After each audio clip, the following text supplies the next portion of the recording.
Tamil Nadu $1 trillion மேலே நம்ம பொருளாதாரமாக நம்ம வளரணும், இந்தியாவிலே முதன்மை மாநிலமாக இருக்கணும் அப்படின்னா இந்த திமுக அரசாங்கத்தோட திராவிட மாடல்னால நிறைய கிராமப்புற ஊழல்கள் இருக்குது. ஒரு பஞ்சாயத்து எடுத்துக்கோங்களேன், அந்த பஞ்சாயத்துக்கு 5 கோடிக்கு உள்ள எலக்ட்ரிசிட்டி மின்சாரம் அரசு வந்து கொடுக்குதுன்னு வச்சுக்கோங்க. அதை தவறாக பயன்படுத்தி 1 கோடி தான் உண்மையாகவே மக்களுக்கு போய் சேருது. பாக்கி இருக்கிறத சில இடத்துல தவறான தொழிற்சாலைகளுக்கு கொடுத்துட்றாங்க, தவறான இடத்துக்கு வந்து ஃப்ரீ எலக்ட்ரிசிட்டி கொடுத்துட்றாங்க. இலவசமாக யார் கொடுக்குறோம்? ஒரு ஏக்கர் கீழே இருக்கிற விவசாயிகளுக்கு, இல்லை புது விவசாயிகளுக்கு ஊக்குவிக்கிற மாதிரி. அது இல்லாமல் வறுமை கோட்டுக்கிட்ட இருக்கிற எல்லா கிராமப்புறவாசிகளுக்கும் முழுமையாக அவங்களுக்கு போய் சேர்ந்தாதான் அவங்க தொழில்நுட்பத்தில் நல்லா வீட்டு தொழில்நுட்பமோ இல்லாட்டி அவங்களோட வாழ்க்கை நல்ல சீரம் சிறப்பாக இருக்கும். ஸோ இந்த இடத்துல தான் பிசிறுகள் நிறைய நடக்குது. இதை கட்டுப்படுத்த தெரியாமல் இருக்கிறாங்க. ஏன்னா வரவங்க எப்பயுமே பெரிய செந்தில் பாலாஜி மாதிரி அமைச்சர்கள் தான் வராங்க. அவங்க எந்தெந்த இடத்துலலாம் நம்ம பணத்தை எடுக்க முடியுங்கிற சிந்தனை தான் பார்க்குறாங்களே போகல, ஜல்லடை மாதிரி எந்த இடத்துல கரண்ட்டு போகிறது பார்க்க மாட்டுறாங்க. இப்போ உச்சநீதிமன்றம் 59,000 கோடி கடன் சுமையை குறைக்கிறதுக்காக தமிழ்நாடு அரசை வந்து கட்ட சொல்லியிருக்காங்க. தமிழ்நாடு அரசு ஏற்றிருக்கு. அப்போ முதல்ல நம்ம வீட்டில் என்ன பண்ணுவோம்? நம்ம வீட்டிலேருந்து ஒரு 5,000 ரூபா வந்து மாதம் நஷ்டமாகுதுன்னா ஒன்று எதனால் நஷ்டமாகுது கண்டுபிடிச்சி அதை சரி பண்ணவும் மாட்டோமா?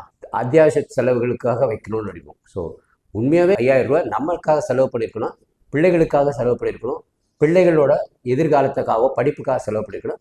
அது வந்து கடன் வாங்கியாவது செஞ்சிடலாம். பட் தேவையில்லாத பொருள்களுக்கு வந்து 5,000 ரூபா போயிட்டுருக்குன்னு வச்சுக்கோங்க.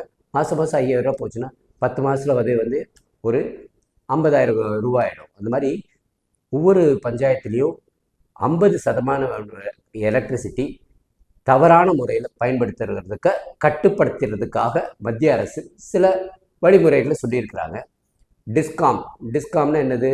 பவர் டிஸ்ட்ரிபியூஷன் யாரெல்லாம் பண்ணுறாங்களோ டிஸ்ட்ரிபியூஷன் கம்பெனிஸ், அவங்க எல்லாரையும் நம்ம சுருக்கமாக டிஸ்காம் இருக்கும். ஸோ அவங்களுக்கு தமிழ்நாடு அரசாங்கம் கொடுக்க வேண்டியதை கொடுக்காம வச்சுக்கிட்டு இருக்கிறாங்க. நம்ம வீட்டுக்கு கடன் வாங்கினா எப்படி கடன்கார வீட்டுக்கு வருவான் இல்லையா, வந்து பணத்தை கொடுறான். பேங்காக இருந்தாலும் சரி, உங்கள் நண்பர்களாக இருந்தாலும் சரி, வீட்டுக்கு வந்து அந்த பணத்தை வாங்கிருக்குல்ல, அதே மாதிரி தான் அவங்களும் வந்து இப்போ தமிழ்நாட்டு கவர்மெண்ட்டுக்கு வந்து பணம் கொடுத்துருக்குறாங்கன்னா அந்த பணத்தை வந்து எடுக்கிறதுக்காக அவங்க வந்து நேரடியாக வந்து கேட்டு பார்த்துருக்காங்க, கொடுக்க மாட்டேன்னு இருக்காங்க. அப்புறம் கோர்ட்டுக்கு போயிருக்காங்க. கோர்ட்டில் வந்து தோற்று போனதுனால உச்சநீதிமன்றத்துக்கு போயிருக்காங்க. இப்போ உச்சநீதிமன்றம் வந்து அவங்களெல்லாம் கட்டாயம் வந்து அரசாங்கமே நீங்கள் வந்து அந்த கம்பெனிக்கு கொடுக்க வேண்டியதை நீங்கள் கட்டாயம் கொடுத்தாகணும், ஒரு 4 வருஷத்துக்குள்ளே கொடுத்துருங்க அப்படின்னு இருக்கும்போது அதில் 59,000 கோடி நம்ம வந்து கொடுக்குறதுக்குங்க. இதில் அரசாங்கத்தில் இருக்கிற இபி ஊழியர்களுக்கு சம்பளம் கரெக்டாக போயிடணும், அவங்களுக்குள்ள இதெல்லாம் கரெக்டாக இருக்கணும். ஸோ அதை வந்து கட்டுப்படுத்துறதுக்கு எந்த ஒரு இதுவுமே இல்லை.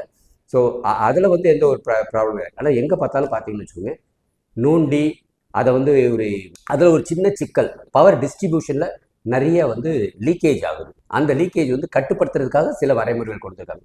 இந்த வரைமுறைகள் பண்ணாலே தமிழ்நாட்டில் இருக்கிற வேலை வாய்ப்பு அதிகமாகும். ஏன்னா நம்மளோட கஜானா வந்து இந்த 59,000 கோடி அப்படியே தண்ணியில் கரைச்சி உப்பு மாதிரி போயிடுச்சு. இதை வந்து நம்ம மக்கள் படம், இதை வச்சு ஒரு டிஸ்ட்ரிக்ட்டுக்கு இருக்கிற பெரிய ஒரு தொழிற்சாலையை உருவாக்கியிருக்கலாம், பல ஆயிரம் பேருக்கு வந்து வேலை வாய்ப்பு கொடுத்துருக்கலாம். இந்த 59,000 கோடியை வந்து நம்ம தவறாக வந்து அரசாங்கம் வந்து நழுவ பெற்றுச்சு. இதை கட்டுப்படுத்துறதுக்காக உள்ள திறமையின்மை நம்ம திமுக அரசுகிட்ட இருக்குது. ஏன்னா நமக்கு நல்லாவே தெரியும், அவங்ககிட்ட நிர்வாக சீர்கேடு நிறைய இருக்குது.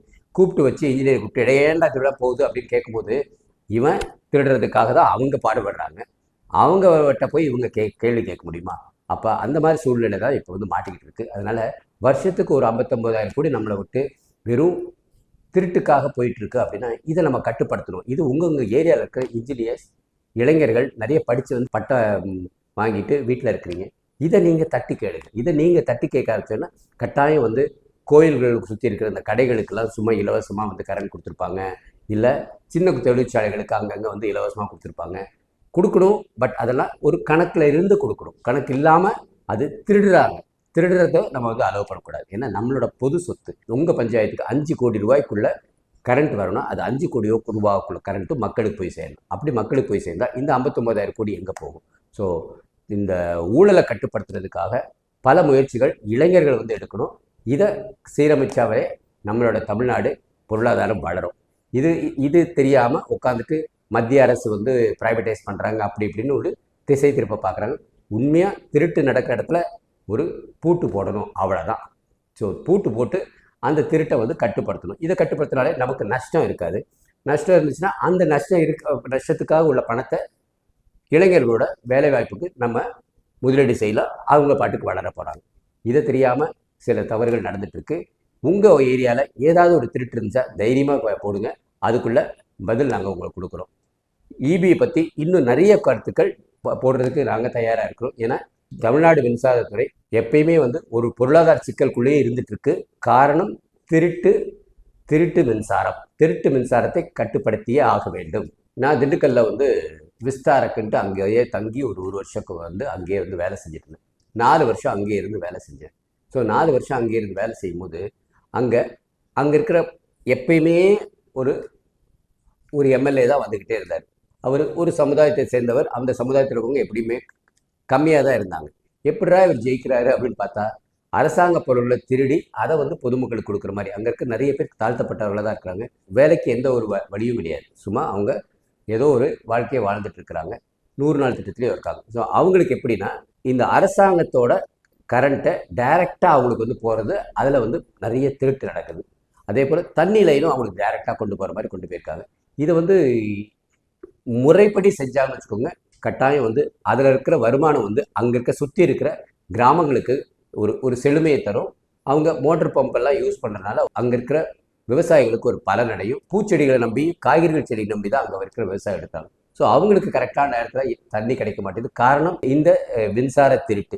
பெரியசாமி போன்றவர்கள் இந்த மாதிரி உள்ள இதை வந்து அவங்களுக்கு கட்டுப்படுத்துறதுக்கு அவங்க கீழே இருக்கிற இபியில் இருக்கிற இன்ஜினியர்ஸோ அவங்களால செய்ய முடிய மாட்டேங்குது. ஏன்னா அவங்களே அங்கேருந்து திருடி இவங்கள்ட்ட கொடுத்தாதான் அவங்களுக்கு டிரான்ஸ்ஃபர் இல்லாமல் அவங்கள பாதுகாத்துக்கிறாங்க. ஸோ 2 கூட்டு திருடர்களும் சேர்ந்து மக்களை வஞ்சிக்கிறாங்க. இந்த மாதிரி ஒரு திருட்டுக்களெல்லாம் நமக்கு வந்து அங்கே இருக்க இளைஞர்கள் தான் கண்டுபிடிக்கல. இதனால தான் சீமான் வந்து அங்கங்கே கேட்டுக்கிட்டு இருக்கிறாரு.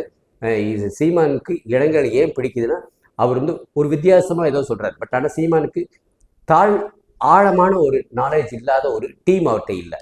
அவர் தமிழ் தேசியம் அதை வச்சு தமிழை வச்சு வளர்த்து கட்சியை வளர்க்கணும்னு நினைக்கிறது. ஆனால் பொருளாதாரத்தை வந்து அடிப்படையாக வச்சு பொருளாதார மேம்பட கொள்ளணும். எங்கெங்கெல்லாம் திருட்டு நடக்குதோ அதில் அங்கங்கே பூட்டு போடணும். அந்த பூட்டு போடுறது இளைஞர்களால் தான் முடியும். இளைஞர்கள் யோசித்தா தான் அவங்களோட வாழ்வாதாரம், அவங்க 40 வயசு வரும்போது அவங்க குழந்தைகளுக்கு வந்து படிப்பறிவுக்குள்ள தேவைகளை பூர்த்தி பண்ண முடியும். இது அரசாங்கம் பண்ணுவாங்க, அவங்க திருட்டு போயிட்டே இருக்கட்டும் அப்படிங்கிற இது இருந்துச்சுன்னு வச்சுக்கோங்க, அதுவாக போயிட்டே இருக்கும். ஸோ மின்சாரத்துறையில் இருக்க திருட்டுக்கு பூட்டு போட வேண்டும்.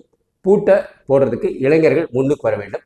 உங்கவுங்க கிராமத்தில் இருக்க இளைஞர்கள் தான் வரணும், பஞ்சாயத்தில் இருக்க இளைஞர்கள் தான் வரணும், முனிசிபாலிட்டியில் இளைஞர்கள் தான் வரணும். ஸோ நீங்கள் முன்னுக்கு வந்தீங்கன்னா நம்ம இந்த 59,000 கோடியை இளைஞர்களுக்காக செலவு பண்ணுறதுக்கு நம்மளால் சீரமைக்க முடியும். 2026 உங்களோட பங்கு மிகப்பெரிய பங்கு. வாழ்க பாரதம், வளர்க இளைஞர் சமுதாயம்.